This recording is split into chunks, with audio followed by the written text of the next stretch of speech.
I used to think the worst thing about my marriage was my husband cheating on me. It wasn't. The worst part was that he let his family help him do it in broad daylight, and then expected me to keep acting grateful just because he came home in a pilot's uniform and paid half the bills. The night I finally ended it was his mother's birthday dinner. She had her good dishes out, candles lit, linen napkins, roast in the middle of the table, the whole thing.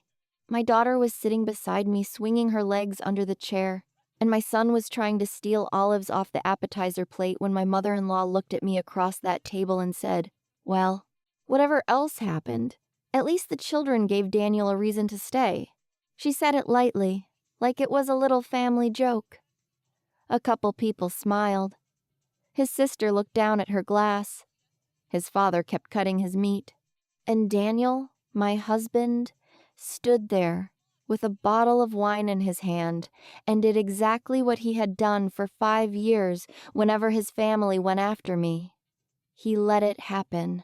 Not even in a cowardly way that looked ashamed. In a tired, practiced way. Like I should know the drill by now. That was always what got me in the end. Not just the insult. The permission. By that point, we had been married 5 years. We had 2 kids, a girl who was 5, and a boy who had just turned 3. Daniel was a commercial pilot, and in his family, that made him something close to sacred. His mother still talked about him like he was the brightest thing she had ever produced. His sister acted like the entire airline industry rested on his shoulders. If he got home from a 4-day trip, the whole family adjusted around him. Daniel needs quiet. Daniel needs rest. Daniel's under pressure. Daniel works hard. Daniel shouldn't be burdened with nonsense when he gets home. Meanwhile, I was the one doing preschool drop-offs, pediatric appointments, fevers in the night, laundry, grocery runs, birthday gifts, school emails, bills, dishes, and the kind of little invisible labor that keeps a house from falling apart. I also picked up freelance work whenever I could, because I didn't want to be completely financially dependent on a man who made it clearer every year that his real loyalty lived somewhere else. But none of that counted the same in his family. They liked work that sounded important when repeated to other people. Mine just looked like me being available. They never wanted me for him. I knew that from the start, even when I was still trying to win them over. I wasn't the kind of woman they had pictured for their golden son. I didn't come from money. I didn't have the polished, expensive ease his sister had. I wasn't loud or glamorous or the kind of woman who made a man look more important just by standing next to him. I had taken the long way through adulthood. My mother had been sick when I was younger, so I worked earlier, studied later, and built my life in pieces. I had a decent head on my shoulders, a good work ethic, and enough common sense to survive. To his family, that translated to ordinary. His mother started with me almost immediately, but she was smart about it. She never came at me like a cartoon villain. She spoke in little cuts. The second time I met her, she asked me whether I planned on settling into a real profession or if I preferred flexible work because it was easier to manage around a man's schedule. His sister once asked where I bought my clothes because she said she was trying to find something simple and practical for a volunteer event. One of his aunts told me, at Thanksgiving, that Daniel had always been popular with women, and she was surprised he picked someone so quiet. Quiet was never meant as a compliment in that family. It meant forgettable. Daniel always had an answer when I brought it up later. She didn't mean it like that. You're reading too much into it. They just have a different way of talking. It became a pattern so early I almost missed how dangerous it was. I would get cut in front of him, then be told privately that I was overreacting. So I started swallowing things before they fully formed. The first big sign that I didn't matter the way his mother did came when we got engaged. Daniel and I wanted a smaller wedding. Not because I was trying to exclude anybody, but because it was what we could afford and what I honestly preferred. His mother told me to my face that she understood. Then she called Daniel crying because she felt pushed out of her son's day. He came back to me irritated, not at her, at me. He asked if there was some reason I was making her feel unwelcome. I remember standing in our kitchen holding a grocery receipt and realizing that somehow his mother's performance had become my problem to solve. That was the structure of our whole marriage. I would speak to my husband, and somehow his mother would answer. If I said I was tired of his sister dropping by unannounced, his mother would call the next day and tell me family shouldn't need appointments. If I said we needed to be more careful with money, his father would suddenly have advice for Daniel about not letting a household get too anxious. If I asked to spend a holiday at home instead of dragging a baby to 3 separate relatives in one day, his mother would tell him, some women isolate men once they get a ring. It got worse when I got pregnant with our first. I was tired, swollen, sick half the time, and trying to work enough to keep us comfortable. One night, I started crying in the kitchen because Daniel forgot the groceries I had asked for and came home instead with his mother's dry cleaning in the back seat. It sounds small now, but I was pregnant, hungry, and sick of coming last to everyone. I told him I felt like I was at the bottom of every list in his life. He didn't yell. He didn't apologize either. He went quiet and irritated, like my feelings were bad timing. The next afternoon his mother called me and said, Daniel told me you had a little episode. Honey, men can't come home to emotional chaos every night. He had gone straight to her. That happened over and over.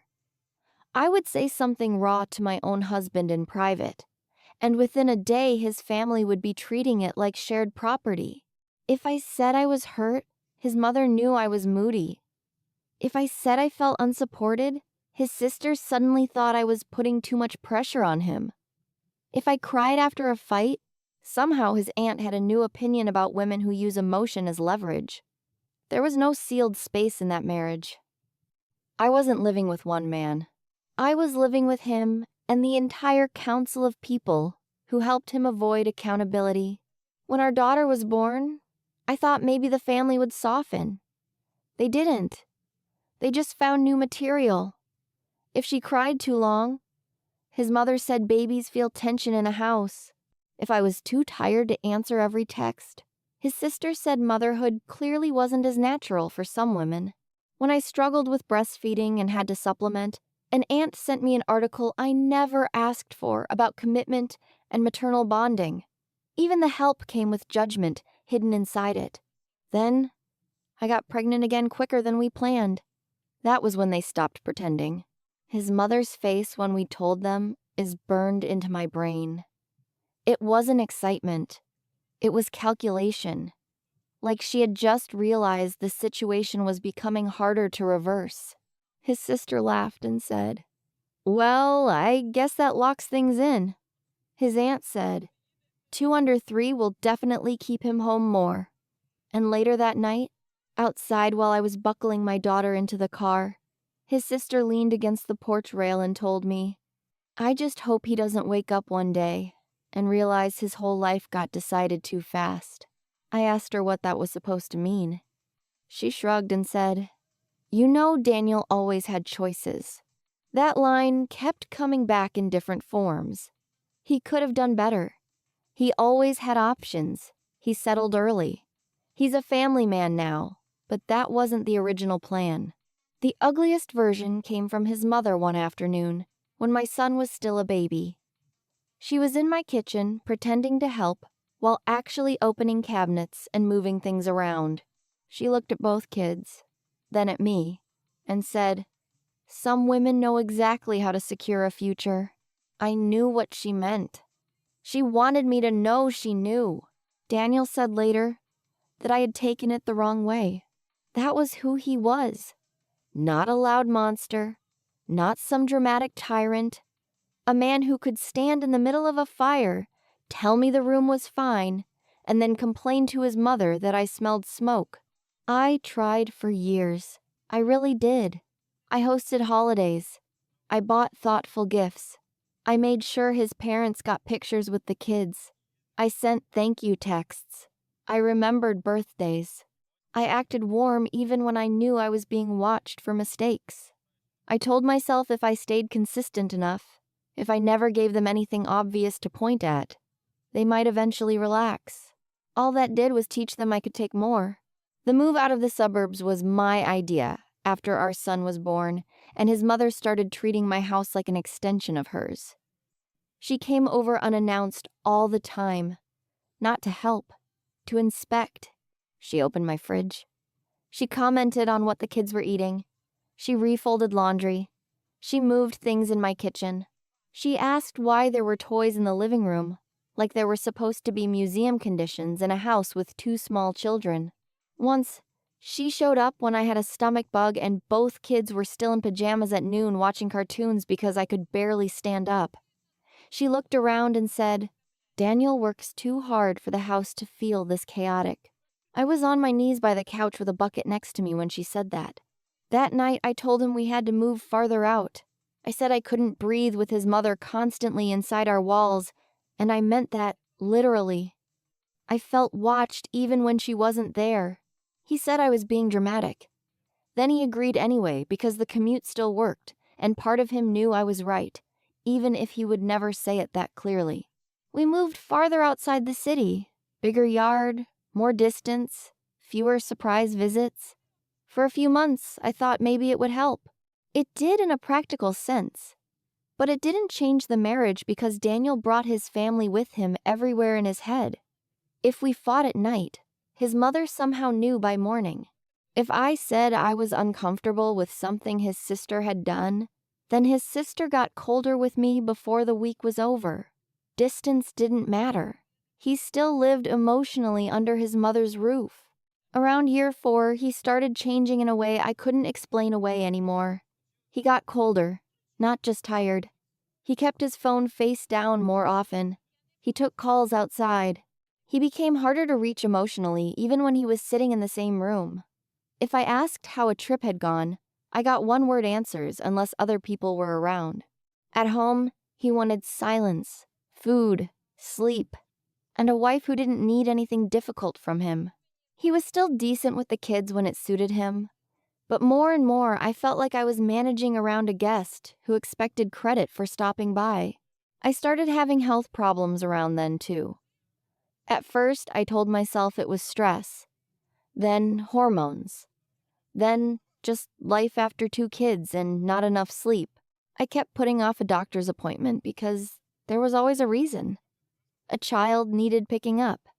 Daniel was away. Work had piled up. Something at school had come up. The truth is, I had trained myself to put my body last because everybody else already did. By the time I finally went in, I was exhausted enough to know something was wrong.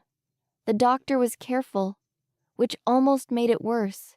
She asked questions, ran tests, and finally said one of the likely explanations could be a sexually transmitted infection.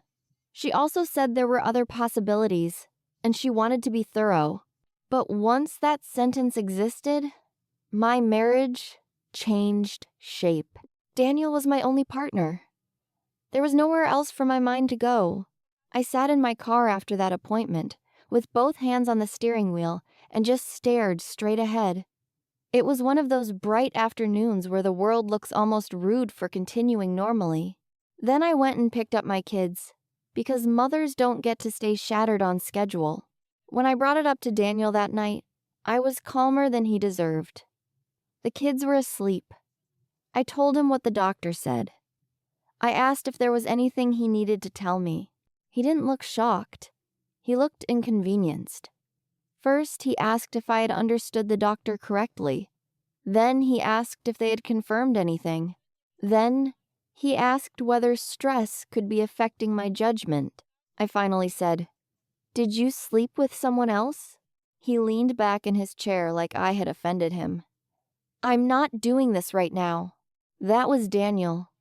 If he couldn't control the outcome of a conversation, he stepped out of it and blamed the timing.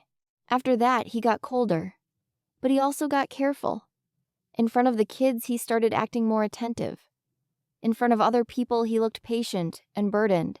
At home, he gave me that polished silence he used whenever he wanted me to seem unreasonable by comparison. I already felt sick and humiliated. He made sure I also felt unstable. A week later, we were at his parents' house for dinner, when his mother passed the potatoes to me and said, "Stress and neglect show up in women's bodies in all kinds of ways. They don't take care of themselves and then they go looking for someone to blame." I froze. I hadn't told anybody but Daniel. Before I could even answer, his sister added, "And accusing a man with a job like his over some half-finished medical theory is a pretty serious thing." I looked at Daniel and said, "You told them?" His mother answered for him. "He was upset. He needed support." That was the moment something in me went cold in a permanent way. Not because I learned he could cheat, because I learned he would hand my private humiliation to his mother so she could help him turn it into my fault. I got through dinner because my children were there. I don't remember tasting any of it. I do remember buckling them into the car afterward and realizing with complete clarity that I was not married to a weak man having a hard time. I was married to a man who used his family as a shield and me as the sacrifice. After that, I stopped trying to save the marriage and started studying it. The pattern got uglier the closer I looked. Charges on a card that didn't fit the story he had told me about a layover, a restaurant receipt for 2 meals, a message preview from a woman saved under her first name only asking him to tell her when he was in Denver again. None of it was dramatic enough to make a clean TV confession. It was worse than that. It was ordinary enough to be true. I didn't need a perfect smoking gun by then. My body had already told me what my life was. So I got quiet. Not the old kind of quiet, where I swallowed things and hoped they would pass. A working kind of quiet. I started gathering documents, mortgage information, bank records, tax returns, insurance, school schedules, calendars, medical paperwork. I backed up texts. I made copies of things he never noticed, because he had never paid attention to the admin side of our life. That was my side. He just lived inside it. I went to a lawyer 2 towns over because I didn't want anyone recognizing my car. She asked me what I wanted, not emotionally, but structurally. That question changed everything. I wanted stability for my kids. I wanted financial clarity. I wanted boundaries. I wanted out before his family convinced me I was crazy for needing out. I told my parents more than I ever had before. They were furious, but not at me. My mother cried first and then got practical. My father got very quiet and started asking for names, dates, and documents. Neither of them asked whether I had maybe misread things. That alone made me realize how long I had lived in a place where reality was negotiable. The last stretch before I left was the hardest part because once you know you are done, every fake moment starts to choke you. Daniel seemed to sense something shifting, but I honestly think he believed I would keep taking it. He had years of evidence for that. He would be cold for 3 days, then suddenly warm in front of the kids. He would ignore me at home, then tell people we were just going through a stressful season. He kept running to his mother every time I said anything difficult. I know because she kept answering conversations she had never been in. One night I told him I was sick of him dragging his mother into our marriage. The next morning she arrived at my door with muffins and said, "I know last night was hard on Daniel. Hard on Daniel. At Easter, his aunt said in front of the children that some women think giving a man babies makes them irreplaceable." His sister asked whether I'd ever considered that Daniel might have been happier with someone less demanding. His mother told me I should be grateful he was as patient as he was, because many men would have walked away from the amount of stress I brought into a room. They wanted me ashamed. That was their favorite version of me.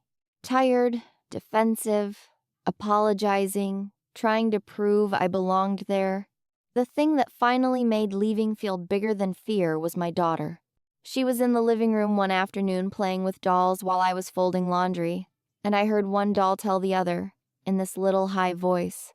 "Daddy needs quiet. Mommy's too much." I stood there holding one of my son's socks and felt sick. That was it.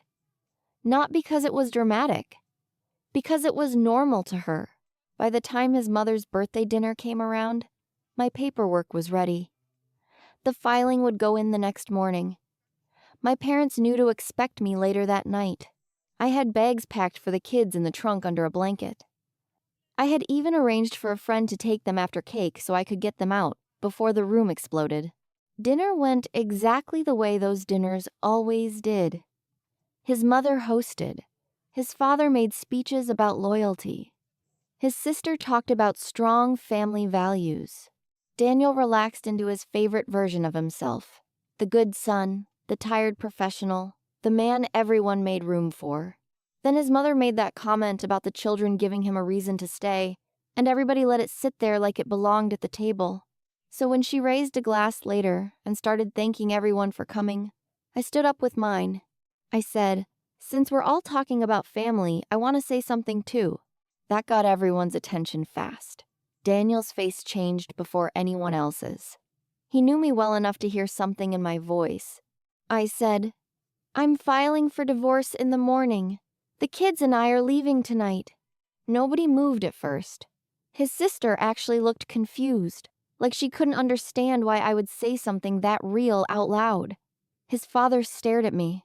His mother just blinked. Daniel stood up so fast, his chair tipped backward. "What the hell are you doing?" he said. For once, I didn't feel shaky. I felt done. "I'm done being discussed in this family like I'm some mistake you're all waiting him to correct," I said. "I'm done having my marriage reported back to his mother every time he doesn't like what I say. I'm done raising these kids while all of you take turns telling me I should feel lucky he stayed." His mother snapped my name in that warning tone she used when she wanted a woman smaller. It didn't work anymore. "You never wanted me here," I told her. "You treated me like I trapped him, like the kids were leverage, like I was temporary. Fine, you don't have to pretend anymore." Daniel came toward me then, quick enough and angry enough that I stepped back before he reached me. He grabbed for my arm and missed, because I pulled away. "Don't touch me," I said. That room got so quiet after that, I could hear somebody's fork hit a plate. He looked stunned. Not heartbroken, just stunned that I had done this in front of witnesses. "You don't get to do this here," he said. That line told me everything I needed to know. Not "please don't take the kids," not "can we talk," not "I'm sorry." Just outrage that I had embarrassed him in the one room where he always counted on my silence. I said, "This is exactly the room where I get to do it." Then I told him the rest would go through attorneys, and walked out before anyone could turn it into one more family discussion. He followed me to the driveway, changing strategies every few seconds. First angry, then pleading, then calm, then insulting. He said I was unstable. He said I was tired. He said I was going to traumatize the children. He said I couldn't just run back to my parents like a child. I turned around and said, "That's rich, coming from a man who still runs everything back to his mother." That shut him up for a second. I picked up my kids from my friend's house, buckled them in, half asleep, and drove to my parents' place in the next state with cold coffee in the cup holder and my hands shaking only once I was already on the highway. The months after were hard in all the boring ways real life is hard. The kids were confused. My son had nightmares for a while. My daughter got clingy and watchful. I worked from my parents' house, took calls in the car, filled out paperwork at their kitchen table, and tried to make a new routine out of chaos. There was nothing glamorous about it. No instant healing. No big revenge moment where everyone admitted I was right. Daniel, meanwhile, turned into a version of fatherhood he had never once offered inside our marriage. Suddenly, he wanted maximum parenting time. Suddenly, he had strong views on bedtime, school continuity, emotional stability, and the importance of both parents. Suddenly, he could rearrange things. Suddenly, he showed up with snacks, toys, and carefully timed photos. On paper, he had every right to see his kids, and I never denied that. But the act was obvious. During the marriage, he had often been too tired, too busy, too stressed, too in need of quiet. Once lawyers got involved, he discovered a deep calling to fatherhood. His mother backed that performance all the way. She started telling people I was keeping a devoted father from his children. His sister suggested I was punishing him by weaponizing motherhood. Daniel even tried leaning on my health issues in one filing, hinting that stress had made me emotionally unreliable. That almost impressed me with how shameless it was.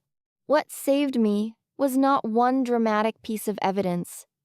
It was the boring mountain of reality. My calendars, his flight schedules, daycare records, doctor's appointments, pickup logs, school forms, messages about sick kids, receipts, timelines, the simple, ugly pattern of who had actually been present. Courts don't care nearly as much about the emotional truth as people imagine. They care what can be shown. And what could be shown was that I had been the stable parent, the daily parent, the parent who knew the names, the times, the medications, the forms, the routines, the teachers, the fears, the favorite cups, the backup pajamas, all of it. The cheating mattered less legally than I wanted. The pattern mattered more. In the end, I got what I needed: child support, a fair division of marital assets, a clear structure for parenting time, enough distance that his mother could no longer just open my front door and act like my life was hers to review. Some of what I got financially, I put aside for the kids, because I wanted something good to come out of all those years besides damage. Daniel still sees them. That's real life. He didn't disappear, and he didn't get erased. But he also didn't get to keep me in that family just because he was finally willing to perform care once there were witnesses and consequences. It took me longer than I expected to feel normal again. My health slowly settled. My daughter stopped asking if every holiday meant going back to that house. My son got older and steadier. I worked harder than I ever had. But for the first time in years, I was tired in a clean way, not a humiliating one. My mother helped without keeping score.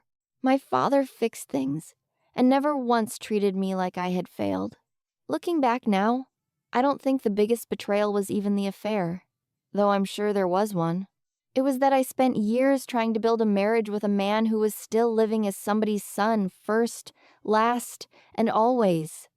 His mother got the truth. I got the edited version. His family got his loyalty. I got his leftovers. For a long time, I kept telling myself I stayed for the kids. That was part of it. But if I'm honest, I also stayed because being slowly worn down can make you think survival is the same thing as commitment. It isn't. The day I left, I didn't choose revenge.